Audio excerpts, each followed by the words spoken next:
नया रास्ता। अध्याय 9। मीनू अपना अधिकतम समय अपनी पुस्तकों के साथ ही व्यतीत करती। यूं तो बचपन से ही उसको अधिक पढ़ने की आदत थी। हमेशा ही वह अपनी कक्षा में प्रथम आती थी।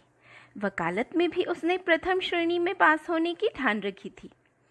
इस समय उसमें विशेष लगन थी, विशेष उत्साह था, कुछ बन दिखाने का, अपने पांव पर खड़ा होने का।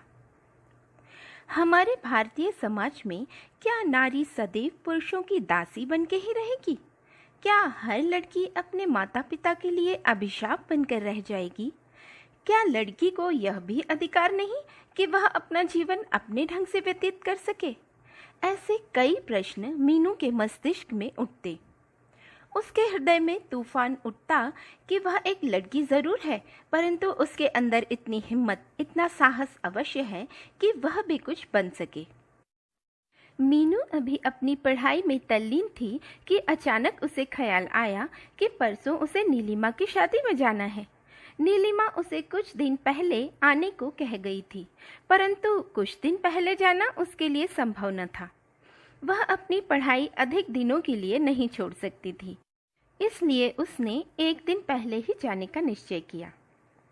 वह अपनी सहेली के विवाहोपलक्ष्य पर कोई भेंट देना चाहती थी। वह समझ नहीं पा रही थी कि क्या चीज़ खरीदी जाए। अचानक उसे ख्याल आया कि नीलिमा के लिए एक दीवार घड़ी ही क्यों न खरीदी जाए। वह झटपट बाजार जाकर नीलिमा को भेंट करने के लिए एक घड़ी खरीद लाई। अगले दिन मीनू मेरठ से मीरापुर के लिए चल दी। उसके हृदय में विशेष उत्साह था, क्योंकि वह अपनी सहेली की शादी में जा रही थी। मीरापुर के स्टेशन पर पहुंचने के बाद उसने रिक्शे वाले को आवाज लगाई। इतने में ही उसे नीलिमा का बड़ा भाई अशोक दिखाई दे गया। अशोक बस स्टैंड पर अपनी मौसी को लेने के लिए आया था। मौसी तो किसी कारणवश उस बस से नहीं आ पाई थी। मीनू ने अपना सामान रिक्शा में रखना शुरू किया, परंतु अशोक के कहने पर उसने अपना सामान उसकी कार में रख दिया। रास्ते भर अशोक मीनू से अनेक प्रकार के प्रश्न करता रहा। मीनू बहुत साधारण ढंग से उन सभी प्रश्नों के उत्तर देती रही।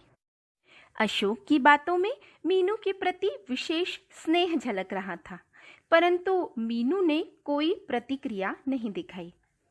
तभी ब्रेक लगा और कार भी झटके के साथ मीनू के घर के सामने रुकी। सामने बैठक में बैठे पिताजी मीनू का इंतजार कर रहे थे। मीनू की आवाज सुनकर उसकी माँ भी रसोई घर से बाहर आ गई। आशा और रोहित भी अपने अपने कमरों से बाहर निकलकर मीनू से आकर चिपट गए। तभी आशा ने मीनू से पूछना शुरू किया, दीदी तुम हमारे लिए क्या लाई हो? मीनू अभी इस बात का जवाब देती, इससे पहले ही पिताजी बोल पड़े, अरे आशा, दीदी को मुंह हाथ धोकर कुछ खाने पीने दो, तभी बातें करना। माँ ने एक बर्तन में मीनू को पानी लाकर दिया। मीनू ने हाथ मुंह धोकर चाय पी। माँ ने उसके लिए बेसन के लड्डू बनाकर रखे थे। मीनू को बेसन के लड्डू का विशेष शौक था, इसलिए लड्डू देखकर मीनू बहुत खुश हुई। अभी उसने चाय पी ही थी कि नीलिमा ने अपने नौकर को उसे बुलाने के लिए भेज दिया। मीनू का मन था कि वह उड़कर नीलिमा के पास पहुंच जाती। अपने पिताजी व माँ की आज्ञा लेकर वह नीलिमा के घर पहुंच गई। मीनू के आते ही नीलिमा ने उसे गले से लगा लिया। ऐसा लग रहा था मानो दोनों सहेलियां एक लंबे समय के बाद मिल रही हों। तभी सामने नीलिमा की मम्मी आती दिखाई दी। मीनू ने उन्हें नमस्कार किया और नीलिमा के साथ अंदर कमरे में चली गई। मीनू ने नीलिमा से पूछा, अरे नीलू, हमारे होने वाले जीजाजी की फोटो तो दिखा। नीलिमा ने मजाक भरे स्वर में कहा, क्या करेगी फोटो देखकर, कल उन्हें साक्षात ही देख लेना। क्या तेरे पास फोटो नहीं है? मीनू ने पूछा। अरे क्या ऐसा हो सकता है कि मेरे पास फोटो ना हो?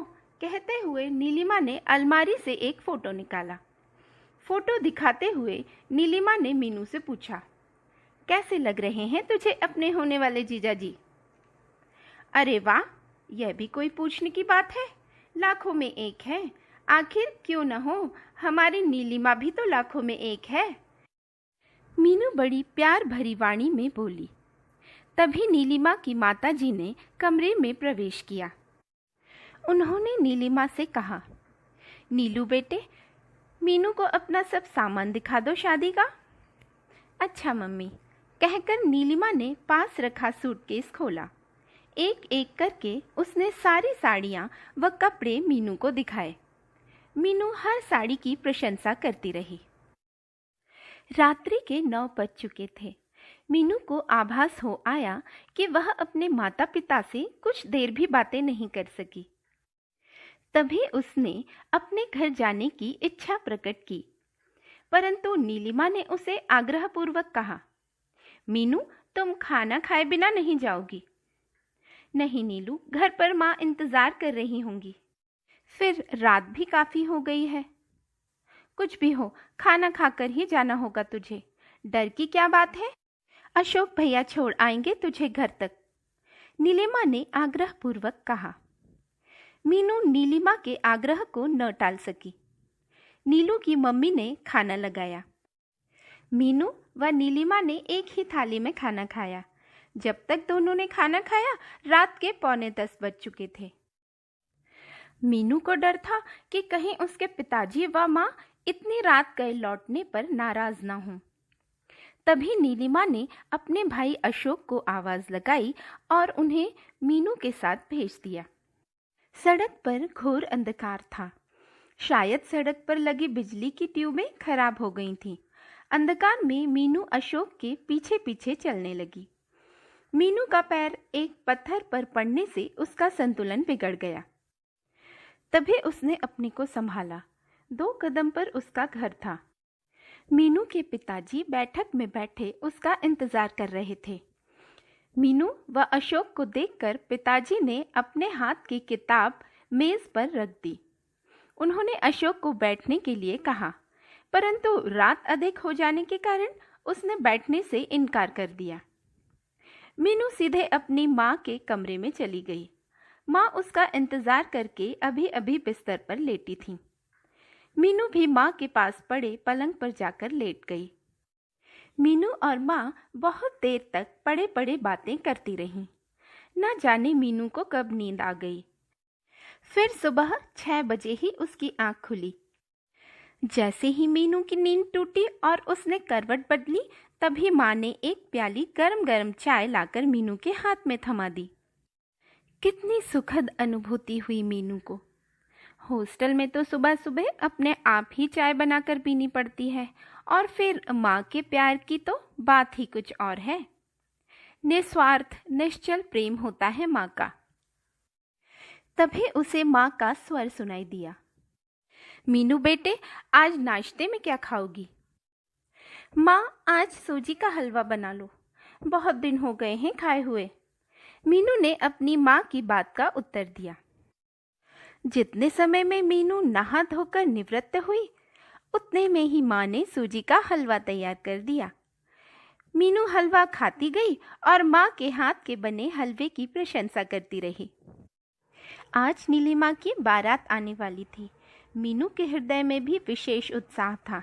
आज उसकी सहेली की बारात आ रही थी। तभी अचानक उसके हृदय में पीड़ा का एक तार झनझना उठा। उसे अनुभूति हो आई कि काश वह भी नीलिमा की तरह सुंदर होती। इसी विचारधारा में तल्लीन मीनू के कान में एक स्वर सुनाई पड़ा, मीनू, नीलिमा तुम्हारा इंतजार कर रही है, तुम्हें बुलाया है। मीनू ने गर्दन उठाकर देखा तो सामने नीलिमा का भाई अशोक खड़ा था। मीनू ने अशोक को बैठने के लिए कहा, परंतु घर में बारात आने वाली थी, इसलिए उस समय बैठना उसके लिए संभव न था। नीलिमा के घर जाने के लिए मीनू ने अपना हरे रंग का सलवार सूट पहना। तभी माँ रसोई से बाहर निकली। मीनू को सलवार सूट पहने देखकर बोली, बेटी, आज तो साड़ी पहन लेती। मीनू ने शीशे में अपना चेहरा निहारते हुए कहा, माँ, शाम तक साड़ी संभालना बहुत मुश्किल होगा। रात को बारात के समय साड़ी पहन लूंगी। शीशे के सामने खड़ी होकर मीनू ने सुंदर ढंग से अपने केश संवारे। इससे उसका रूप और सलोना हो उठा। गेहुआ रंग होने के पर भी उसके तीखे नाक नक्श उसकी सुंदरता में चार चांद लगा रहे थे। परंतु मीनू के हृदय में जो हीन भावना घर कर गई थी, उसके कारण वह कभी अपने को सुंदर समझ ही न सकी। मीनू ने दर्पण के सामने खड़े होकर अपने को हर ओर से देखा। उसे आभास हुआ कि वह बदसूरत तो नहीं है। सुबह के 9 बज चुके थे। मीनू ने दर्पण के सामने से हटकर माँ से नीलिमा के घर जाने की आज्ञा ली। माँ मीनू को छोड़ने बाहर तक गई। सजी सवरी मीनू का रूप माँ को भी अच्छा लग रहा था।